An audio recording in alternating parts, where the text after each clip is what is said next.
Welcome back once again, fellow Artemis. You are here with me today for one thing and one thing only.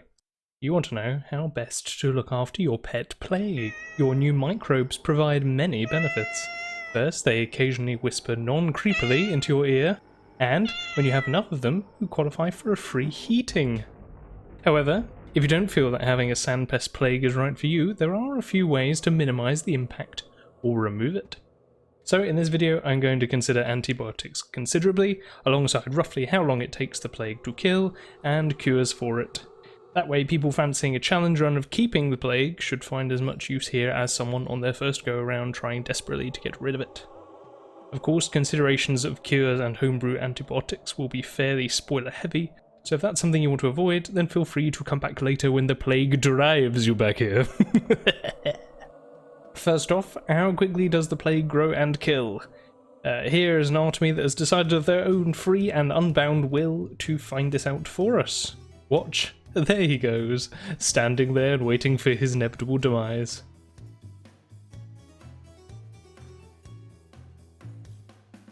As you can see, the first lesson is do not neglect your food and exhaustion, and you will still probably die of these first if you're not careful. The plague is scary, but death is cheap, and can come from anywhere. The plague kills you in about half a day, depending on keeping your immunity up, that is, not walking into an infected district, and depending on your health beforehand. You've got to be careful sleeping with the sandpest. If the infection is very, very low, you will regain health over a few hours of sleep, as usual, but unless you've just taken your meds, in all likelihood, sleeping will do your body more harm than good, dragging you ever closer to the pale, unempathetic face of Immortel. So take your antibiotics beforehand is all I'm saying. Speaking of which, the next segment is sponsored. Hello potential customers, and welcome to Uncle Artie's Discount Booze 24/7. We thought today we'd show you around our operation a little. It's a multiple step process and the end result is just perfection, as I'm sure you know. First off, our troop of distinguished volunteers roam the local steppe for the finest of twires and swevery. The sound of bees and strange dancing lights above them mean that they're ripe. Some volunteers collect their twires from gardens in Chicken with complete legality. Once we've got our twire, we blend them in our signature combinations alongside fresh Gorkon river water to create the unfermented mixture. The colour is key for the next step, and the difference between green and green with bubbles is only how quickly it will ferment. Now for the secret ingredients. An arrangement with the local hospital provides us with a regular supply of infected brains and hearts. Usually the supply meets the demand, and no more needs to be said on this. Our highly qualified volunteers are equipped with the finest and sharpest instruments to bring in those tasty morsels. Then we just need to mix our brains and hearts in with the unfermented mixtures from earlier and leave for a few hours. And that's it. That's the process. Remember, don't buy Bachelor, buy Uncle Artie's Discount Booze 24/7.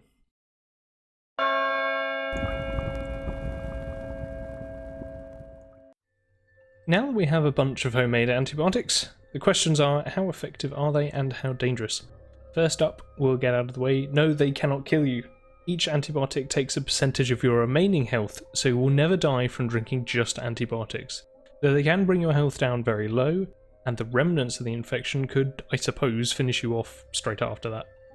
Not all antibiotics are born or brewed equal, however. Depending on your choice of starting tincture and organ, you could be reducing the infection by as much as 80% or as little as 30%. Despite the large variation in infection removed, there are only two values for the harm done by the antibiotic. This is the homebrewed ones, of course. They will either remove 25% of your remaining health or 50%. In general, you'll want to avoid the 50 ones. To get the least health removed for the highest infection, you will want to be using red or zerk tinctures as your tincture, and hearts, brains or livers as your organ. The resulting antibiotics do not produce the highest infection reduction, but compared to the health loss, they are more efficient. Unfortunately, brains and hearts are expensive and tricky to obtain. Menku fingers and lancets are your best chance, but even with them, failure will be fairly common. Livers are far more accessible. Antibiotics also provide other minor benefits to immunity, hunger, thirst, or exhaustion. These benefits are small though, and probably not worth the cost or production of the antibiotic. Think of them as a bonus extra rather than something that you should aim for. Once the infection is low enough, bandages, tourniquets, or sleep will raise your health back. Given that the antibiotics cannot kill, do not use tourniquets or bandages until you have used all the antibiotics you intend to. Of course, preferably you would want to cure the plague rather than just keep on top of it, and that's where we're going next.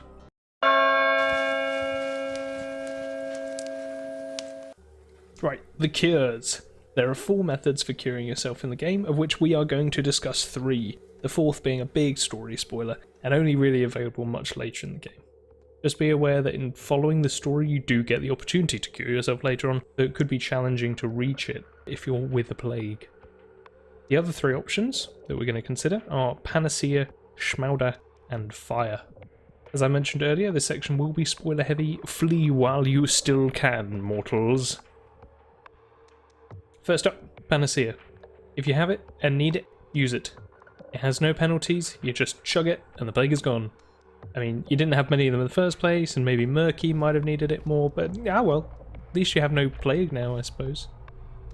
Schmowders can be more common than Panaceas, but they must be obtained aside from the main story. There are a couple of guaranteed ones on specific days, but you still need to go and find them, and they can be missed. I talk about obtaining them in my tips and tricks video, so we're not going to worry about that here. Here we will consider what happens when you take one, other than being cured of the plague, that is. First up, despite many characters warning you, you will not die of taking a Schmowder, and neither will anyone that you give them to. However, like antibiotics, they reduce your health substantially. Schmowders knock off about 80 to 90% of your remaining health, so once again don't use healing items until after you've taken it, because it's a percentage reduction. Schmowders, like Panaceas, will cure you of the plague irrespective of how high your infection is.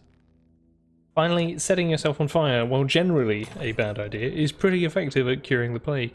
If your infection level is low and your health is high enough to survive a burning, this is the cheapest method of removing the plague, in that it doesn't require items that are incredibly rare to obtain, it just requires expense. You just run up to a person that's throwing Molotovs on the street and you punch them in the face. They won't punch you back, but instead they'll throw Molotovs at you. Take one of these Molotovs to the face, cure the plague, and run away. Simple. However, you could get caught twice, so be aware of your health. You always need to have low infection, so you may have just used some antibiotics, requiring even more care. Finally, fire starters are only found in infected districts until the army in the later game, so be careful to raise immunity so you don't immediately catch the plague again. All in all, it's easier than it looks, and I regularly use it when I mistakenly catch the disease. I just keep my health at about 50% before trying. So that's all for this video. Pay attention to the antibiotics you're making, be aware that you can't kill yourself with them, sleep on low infection level, and there are 3 ways of curing the plague, ranging from the least to most accessible, and respectively most to least painful. I hope this helps you all stay alive. If you have anything I missed or you want to add, I'm sure other people would be just as interested as I am to hear it, so pop it in the comments and we can all enjoy it together. Catch you all next time, peeps. Have a good one.